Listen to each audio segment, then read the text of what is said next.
দর্শক, ঐকমত্য কমিশনের নামে একটা জগাখিচুড়ি কিছু একটা প্রোডাক্ট বের হয়েছে। আপনারা দেখছেন যে ইতিমধ্যেই একটি দল একটি পক্ষ শুরু করেছে গণভোটে না দিন, একটি পক্ষ শুরু করেছে গণভোটে হ্যাঁ দিন। ঐকমত্য কমিশনের কার্যক্রম 31শে অক্টোবর শেষ, অর্থাৎ তাদের মেয়াদ শেষ। গত 14 মাসে তাদের পিকনিক শেষ। মানে ধরেন যে চা নাস্তা, ভাত বিরিয়ানি খেয়ে যেসব মাদুলি তারা করছে, ফলাফল হচ্ছে একটি অশ্বডিম্ব। ঐকমত্যের নামে তাদের যে কমিশন, সেই কমিশন একটা চূড়ান্ত অনৈক্য তৈরি করে তারা বিদায় নিল। এবং আপনারা যদি দেখেন যে জুলাই বিপ্লবের সময় সকল রাজনৈতিক দলের যে ঐক্য ছিল, সে ঐক্য এখন চূড়ান্ত অনৈক্যের দিকে আবারও যাচ্ছে। এবং এর জন্য ঐকমত্য কমিশনের দায় অনেক বেশি। কারণ হচ্ছে, আমরা আজকে শিরোনাম যদি দেখেন, ছাগল দিয়ে হাল চাষ করার পরিণতি সবসময় বিষম হয়, ফলাফল কিছুই আসে না। যে কথাগুলো আমরা বলছিলাম গত 15 মাস ধরে, তারই একটি ফলাফল আজকে আপনারা এখন দেখতে পাচ্ছেন যে ছাগলরা কি করেছে। এবং আমি অনুরোধ করবো অনুষ্ঠানের প্রথমেই যে ঐকমত্য কমিশনের সঙ্গে সম্পৃক্ত যারা ছিল তারা কেউই যেন দেশ থেকে বের হতে না পারে। প্রয়োজনীয় জবাবদিহির আগে যে পরিমাণ টাকা তারা নষ্ট করেছে, তারা কেন পারলো না, কি পারলো না, এগুলো সব জবাবদিহি করে তাদেরকে বেরোতে হবে। তো দর্শক, আজকে আমার সঙ্গে এই বিষয়টি নিয়ে আলোচনায় যোগ দিচ্ছেন অনেকদিন পরে আপনাদের অত্যন্ত প্রিয় মানুষ, প্রিয় মুখ, বিশিষ্ট কলামিস্ট, সাংবাদিক, লেখক এবং মেরিন ইঞ্জিনিয়ার জনাব মিনার রশিদ। মিনার ভাই, আপনাকে স্বাগত জানাচ্ছি। আসসালামু আলাইকুম। ধন্যবাদ কনক সারোয়ার ভাই, এবং এই অনুষ্ঠান যারা দেখছেন এবং পরবর্তীতে দেখবেন সবাইকে প্রীতি আর শুভেচ্ছা। তো মিনার ভাই, আমি ধরেন যেটা দিয়ে শুরু করলাম আর কি, মানে ঐকমত্য কমিশন, এই যে মানে নামের মধ্যেই ধরেন বিশাল ভারী কি নাম। এবং এই ঐকমত্য কমিশন করার ধরেন কয়েক মাস আগে বিশাল ঐকমত্য সম্মেলনের নামে মানে এক ধরনের গ্রাউন্ড তৈরি করা, এক ধরনের এনজিও বাজি, এক ধরনের ধান্দাবাজির একটা গ্রাউন্ড তৈরি করা হয়েছিল। তো ঐকমত্য কমিশনকে আপনি কিভাবে দেখছেন আর কি, মানে আসলে এদের কার্যক্রম কি করলো তারা, মানে গত 14-15 মাসে কি করলো? আমি তো বলবো, আমি যদি বলি আমার মতো করে কি ছিল তারা, মানে এই যে ঐকমত্যের নামে, মানে এক এক পণ্ডিতের ভাবসাব কি, মানে এক এক পণ্ডিতের হালচাল, মানে বিশাল জ্ঞানের সাগর মহাসাগর, তারা জাতিকে ঐকমত্যে নিয়ে আসবে। কিভাবে দেখেন আপনি? কনক সারোয়ার ভাই, এই যে আপনি যেটা বলেন ছাগল দিয়ে হাল চাষ হয় না, এই কথাটি আমি একটু আমাদের একটা গল্পের মাধ্যমে বলি। এটা হলো যে এক বড় ইঞ্জিনিয়ার আর কি, যে একটা ইঞ্জিন নষ্ট হয়ে গেছে, এখন হঠাৎ করে এসে সে তাকে নিয়ে আসা হয়েছে। সে একটা জায়গায় একটা টুকা দিল, টুকার পরে ইঞ্জিনটা আবার ঠিক হয়ে গেল। তখন এটার জন্য চার্জ করেছে সে $10,000। মালিকে বলে কি, আচ্ছা তুমি, ও অবাক হয়ে গেছে, মাত্র আসলো, আসে একটা টুকা মারলো আর আমার কাছ থেকে $10,000 নিয়ে যাচ্ছে। সে বলে, ভাই তুমি একটু ব্রেকডাউন দাও তো, যে কিভাবে এত টাকা কেন হলো। সে বলে যে দেখো, তুমি যে টুকাটা বলছো, এই টুকাটার দাম $50, আর $9,950 হয়েছে কোন জায়গাটায় টুকা দিতে হবে সেটা জানার জন্য।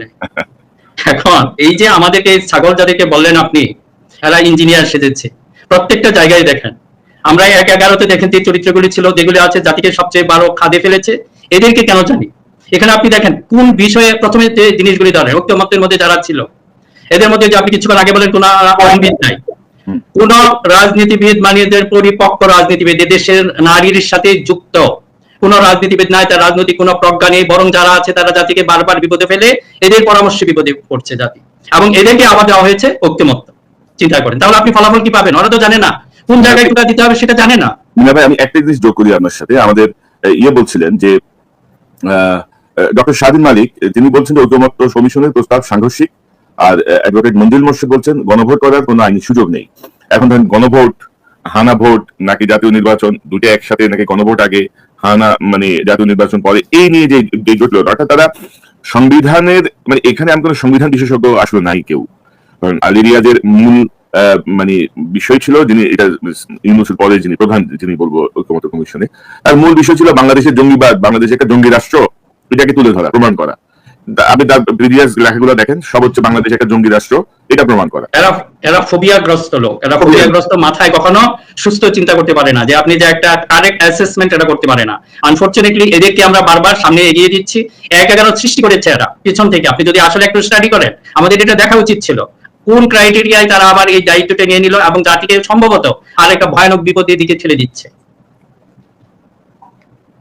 এবং আপনার ধরেন এখানে বাকি যারা আছে, ধরেন এই যে বদিউল আলম মজুমদার, তারপর ধরেন আমাদের যে টিআইবির ইফতেখার সাহেব, তারপর সাবেক এক সচিব আছেন সফররাজ হোসেন, মানে এদের এইসব আমলা কামলা দিয়ে আসলে কি আপনার জাতীয় ঐকমত্য কমিশন আপনি কিভাবে, মানে ডক্টর ইউনূস দায়টা ঘুরে ফিরে মানে ইউনূস সাহেবের ঘাড়ি যায়? কারণ আমরা, এবং ধরেন আমরা যারা প্রথম থেকে এই বিষয়গুলো নিয়ে বলে আসছি, আমরা প্রচুর গালাগাল শুনছি, নানা রকমের মন্তব্য, নানা বিষয়, এগুলো আমরা ফেস করে অবস্থা, কোনো সমস্যা নাই। কিন্তু বাস্তবতা ধরেন যা যা বলা হচ্ছে তাই দিয়ে এখন সামনে চলে আসছে।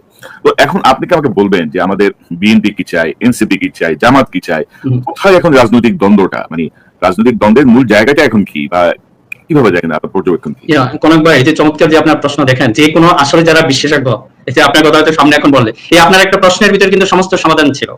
যারা এগুলির দায়িত্বে আসবে তাদের প্রথম কি দরকার ছিল, যে এগুলি যে যারা রিয়েল স্টেক হোল্ডার, যারা পলিটিক্যাল বা সামাজিক দিকে যারা আছে, তাদের কাছে আসতে হবে, ওই জায়গায় আপনাকে টোকাটা দিতে হবে, এবং সেটা দেয় নাই। যাই হোক, আপনি যে কথাটা বলেন আমরা দেখি আসলে সংক্ষেপে যদি আমরা বলতে চাই, আসলে বিএনপির কি বৈশিষ্ট্য ছিল, তাদের মানসিক অবস্থা কি ছিল, হ্যাঁ, তাদের রাজনৈতিক অবস্থান কি, তারা কি চাচ্ছিল, এটা নিয়ে কিন্তু কোনো গবেষণা। আমরা যদি বলি আসলে দেখেন এই জুলাইটাকে, বিএনপি একটা গণতান্ত্রিক দল, এটা বিএনপির মহাসচিবও বলেছেন, আমরা এটা আসলে এদিকে আমাদের দিতে হবে, এটা কোনো বৈপ্লবিক দল না, এটা একটা গণতান্ত্রিক দল। কাজে তারা যাচ্ছে এই জুলাই সনদকে তারা একটা গণতান্ত্রিক ব্যবস্থায় ফিরে যাওয়ার একটা অপূর্ব সুযোগ হিসাবে নিচ্ছে। এটা কিন্তু অপরাধ না, এটা তারা করবেই। কিন্তু আপনি যারা বা বাইরে থেকে যদি দেখবেন, তার এই মানসিকতাটা বুঝতে হবে। অন্য ক্ষেত্রে ধরেন জামাতকে ধরেন, জামাতের কি কিভাবে নিয়েছে, জামাত এটা একটা তাদের যে একটা আদর্শিক বা একটা নৈতিক কাঠামোগত পরিবর্তন, এটার জন্য একটা সুযোগ হিসাবে নিচ্ছে। এটা তাদের রাজনীতির ভিতরে আছে। আপনি জামাতের রাজনীতি নিয়ে যদি স্টাডি করে, তাহলে সেটা আপনি বুঝতে পারবেন। এবং এনসিপি, তাদের কিন্তু জন্মই হয়েছে এই জুলাইকে কেন্দ্র করে। এই যে আমাদের পলিটিক্যাল যে কিছু ফেইলিউর ছিল, আমাদের আই হেট পলিটিক্স, যেটা এই যে যাদেরকে বলছেন, এরাই কিন্তু এটা আই হেট পলিটিক্স এর প্রবক্তা। এই দেশে কিন্তু I hate politics K promote করেছে এই কয়েকজন ব্যক্তি। এদেরকে আইনে এখন আমি আপনাদের জাতিকে রাজনীতি শেখান, এটা আমাদের রাজনৈতিক দলগুলির জন্য একটা ব্যর্থতা। তারা ওইভাবে বলতে পারে নাই। তারা যদি এটা বলতে পারতো, আপনি যদি এই যাদেরকে বললাম এরকম একটা বিশেষজ্ঞ এনে আপনি আসল জায়গায় টুকা দিতেন। আপনি দেখেছেন কি, এই যে আমরা যে এক বছর দেখলাম এদের এদের লেফট রাইট কি এমন কোন দলকে নিয়েছে যাদের কোনো স্টেক হোল্ডার নাই, তারা হয়তো অনেকে আমাদের বন্ধু বান্ধব, কিন্তু আপনি তো তাদেরকে নিয়ে আপনি সময়টা কেন নষ্ট করবেন? হ্যাঁ, কোনো একটা কারণে তাদেরকে আপনি চা বিস্কিট বা এগুলির জন্য দাওয়াত দিতে পারেন, কথা বলতে পারেন, কিন্তু মূল জায়গায় তো আপনি এদেরকে নিয়ে কাজ করেন নাই। এই যে বিএনপির ব্যাপারে বলছেন যে বিএনপি এখন তাদের নোট অফ ডিসেন্ট ছিল, আপনি এগুলিকে অ্যাড্রেস করেন নাই। তাদেরকে সন্তুষ্ট করে, প্রধান যে স্টেক হোল্ডার তাকে সন্তুষ্ট করে আপনি তাদের সাথে এক ধরনের প্রতারণা করেছেন, তাই না? এখন আমাদের সমস্যা গেছে, বিএনপি কে আমরা একটা নন্দলালের মতো বানিয়ে ফেলেছি। সরি টু সে, আমি একটা যেটা বিএনপির প্রতি যে আমার বেশি কথা, আমি কিন্তু এখন অনেক কড়া সমালোচনা করি বিএনপির বিরুদ্ধেও, কারণ তাদের এগুলো আমার অনেক কিছু পছন্দ হয় না। তারপরে বলতে হয়, আপনি এই মূল যে স্টেক হোল্ডার তাকে আপনি সন্তুষ্ট না করে এক ধরনের প্রতারণার মাধ্যমে কেন এটা করতে হলো? কেন? ঠিক আছে, আপনি যে আমরা তিনটা কথা বললাম যে জামাতের বৈশিষ্ট্য কি, বিএনপির বৈশিষ্ট্য কি, তাদের নিড এন্ড এক্সপেকটেশন কি, এনসিপির কি, এই তিনটাকে আপনাকে আগে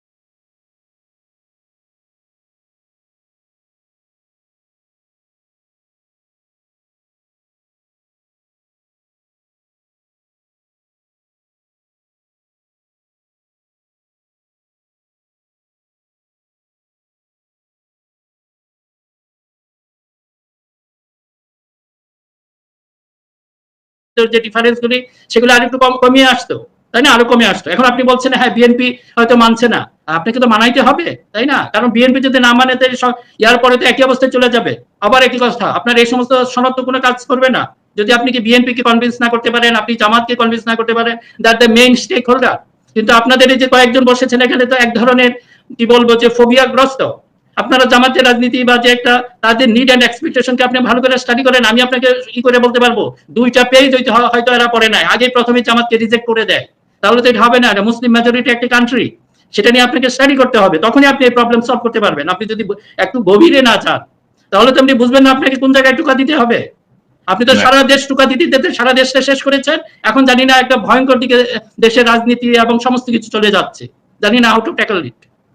না, এখন এখন ধরেন এই যে রাজনৈতিক দলগুলোর মধ্যে যে কামড়াকামড়ি শুরু হয়েছে, এবং আমি তো বলবো যে 5 আগস্টের পরে বিএনপি বলেন, জামাত বলেন, এনসিপি বলেন, কেউই আপনার ধরেন যে দায়িত্বশীল রাজনীতির যে পরিচয়, সেটা কিন্তু কেউ দিতে পারে নাই। সবাই সবাই মতো করে ভাবছে। এবং আপনি যদি দেখেন যে 14-15 বছর ধরে আপনি বিএনপি জামাত একসঙ্গে মাই খেলেন, একসঙ্গে মানে জেলে গেলেন, নির্যাতিত হলেন, যত কিছুই, যত অপকর্ম, সকল কিছুর সঙ্গে বিএনপি জামাত যুক্ত। তো 5 আগস্টের পরে আপনারা হঠাৎ করে আপনাদের বিচ্ছিন্নতার কারণটা কি? মানে কোন প্রেসক্রিপশনে, কার ট্যাবলেটে আপনারা খাইলেন যে এই আপনারা বিরোধে চলে গেলেন? ঐকমত্য কমিশন তো প্রথমে এই বিরোধগুলো আসলে মিটিগেট করা উচিত ছিল। এবং আপনি যেটা বলছিলেন যে আই হেট পলিটিক্স, মানে 111-এর সময় যে বিরাজনীতিকীকরণ, তখন কিন্তু পন্ডিতরা কিন্তু তখন কিন্তু সরব ছিল। এই রাজনীতি মানে ছি ছি ছি ছি ছি, ইয়া কনক ভাই, এরাই ছিল। আমরা কয়েকজন, আমরা তো সেই ধরেন 2005 ভাই থেকে তখন থেকে ফাইট করে যাচ্ছি এই শক্তির সাথে। এখন আনফরচুনেট হলো বিএনপির একটা গ্রুপ এসে আমাদেরকে গুপ্ত জামাত হিসাবে সারা আইডেন্টিফাই করে। এবং একটা জিনিস দেখেন, এখানে একটা ইন্টারেস্টিং বিষয় হলো যে তখন যদি আমরা ছিল, দেখেন আমাদের রাজনীতিটা আজকে কেমন আছে। প্রত্যেকটা জাতির মধ্যে একটা ইন্টেলেকচুয়াল গ্রুপ থাকে, একটা সিটিজেন, এরা বলে কি, যেটা সুশীল সমাজ যারা ই করে ফেলছে, সিভিল সোসাইটি। এই সমস্ত বাইরের ধারণা এগুলি বাদ দেন। এই যে আপনাদের বিএনপির, তার একটা সমস্যাও আছে, এটা ইনহেরিন্ট বা সমস্যাটা হলো কি, তাদের সাথে ধরেন অনেকদিন সরকারের ছিল, তাদের একটা গ্লোবাল কানেকশন আছে, বিভিন্ন ধরনের বন্ধু বান্ধব আছে, সেটা ইন্ডিয়ার প্রতি হতে পারে, পশ্চিমা বিশ্বের প্রতি হতে পারে। তারা এক ধরনের ইয়ের মধ্যে পড়ে গেছে, টানা পড়ে একদিনের বিপ্লবের চাহিদা, বৈপ্লবিক চাহিদা, যদিও এটা বিএনপি তাদের ক্যারেক্টারিস্টিক মানে চরিত্রগত কারণেই সেটা স্বীকার করবে না, তারা গণতান্ত্রিক দল। কিন্তু আবার ধরেন এই যে পিছনের টান প্লাস এদের চাহিদা, এই দুটার মাঝে পড়ে গেছে বিএনপি। এটা আলোচনার মাধ্যমে করা সম্ভব। মনে করেন জামাত ইসলামী, এনসিপি যাদের যারা আছে, তারা আপনারা একসাথে বসেন, এই অরাজনৈতিক ব্যক্তিদের উপরে রাজনীতির দায়িত্ব দিন না, ফর দ্য গডস সেক, এখনো সময় আছে। আর এটা দিয়ে অনেকে ধারণা করছেন না আমরা যদি আরো এই নির্বাচনটা পিছিয়ে দেই, that will be another disaster for this nation. এটা কেউ চিন্তাও করেন না। কোন কোন রাজনৈতিক দল এটা প্রলুব্ধ হতে পারেন, জটিল হবে। রাজনীতিকে রাজনীতিবিদদের হাতে নিয়ে আসেন যত শীঘ্র সম্ভব। আমি এটা কোনো পার্টিকুলার দলের সুবিধার্থে বলছি না, এটা আমি জাতির স্বার্থে এই কথাটা বলছি। এখনো রাজনীতিটা রাজনীতিবিদদের হাতে আসতে হবে। আপনারা সমাধান করুন, আপনারা বসুন, একজনের সাথে আরেকজনের, এটা কি, হ্যাঁ আপনার গলাগলি করার দরকার নেই, কিন্তু সে স্টেক হোল্ডার। আপনি মনে করেন এমন একজনকে কাগজে বাঘের সাথে বসলেন, মানুষকে দেখালেন, সেটা হবে না। আপনাকে বসতে হবে যারা এটাকে প্রতিনিধিত্ব করে, জনগণের প্রতিনিধিত্ব করে, যাদের কথার একটা ভ্যালু আছে, না তাই না? এখন জি মিনাল ভাই, আমি আপনাকে ধরেন বর্তমান যে জটিলতা, আমি আপনাকে পত্রিকা থেকে একটা জিনিস একটু দেখাই, আলোচনার মাধ্যমে সমাধান করা সম্ভব। এবং বিএনপির ইয়ে হচ্ছে যে এই যে আমরা যে নোট অফ ডিসেন্ট দিলাম, এখন যদি গণভোট হয় তাহলে যে নোট অফ ডিসেন্ট গুলো বাতিল হয়ে যাচ্ছে, নোট অফ ডিসেন্ট গুলো তো আর মানে কার্যকর থাকছে না।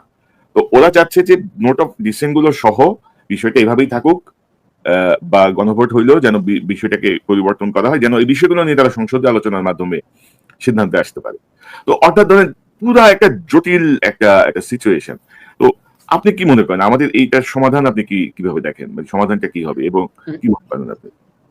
কনক ভাই, যে এই যে আপনি প্রত্যেকটা পয়েন্ট যদি একটু দেখেন, এটা এমন না যে মনে করেন বিএনপি যেটা হয়েছে, আগে যে কথাটা বললাম, বিএনপি চায় যে একটা গণতান্ত্রিক এবং যে প্রশাসনিক কিছু পরিবর্তন বা এগুলিকে আবার যে ড্যামেজ করে ফেলছিল সেই জায়গায় ফিরে যাওয়া। কারণ বিএনপির একটা অনেক অভিজ্ঞতা আছে, প্রশাসনিক অভিজ্ঞতা আছে বা অন্যান্য দিকগুলি প্র্যাকটিক্যাল কিছু অভিজ্ঞতা আছে, সেটাও আপনাকে অনার করতে হবে, সেটাকে বুঝতে হবে।